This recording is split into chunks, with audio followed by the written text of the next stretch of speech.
नमस्ते, प्रणाम। हम खेसारी लाल यादव और कल आप अन्नपूर्णा फिल्म पे एक बहुत प्यारा सा वीडियो देखना चाहेंगे।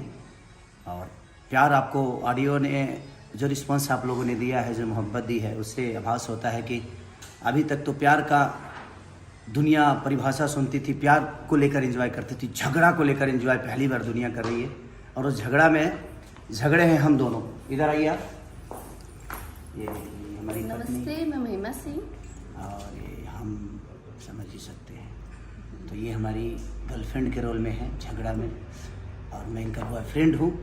तो कल झगड़ा जो मेरे और इनके बीच में हुआ है, वो कल आप लोग अन्नपूर्णा फिल्म पे जाइए सुबह 6:15 में। 6:15 में आप प्यार और आशीर्वाद दीजिए। जग जाइए। हेलो, टाइम से आज सो जाने का आज सो जाने का, कल 6 बजे जगना है। बस ऐसे ही प्यार दीजिए।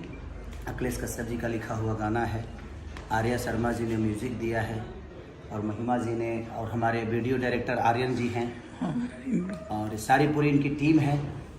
तो आप प्यार और आशीर्वाद ऐसे ही देते रहिए। झगड़ा में महिमा ही है ना, खूब झगड़ा किए हम लोग, बहुत सारे लोग भी किए हैं उसमें, तो आप सबको देखने को मिलेगा। कल वो रिलीज हो रहा है, यानी 29 तारीख को सुबह 6:30 पे अन्नपूर्णा फिल्म पे। आप लोग प्यार और आशीर्वाद दीजिए। टीजर रेडी नहीं हो पाया, लेकिन कल ही शूट किया, तो इसलिए डायरेक्ट वीडियो देखिए। Thank you, bye.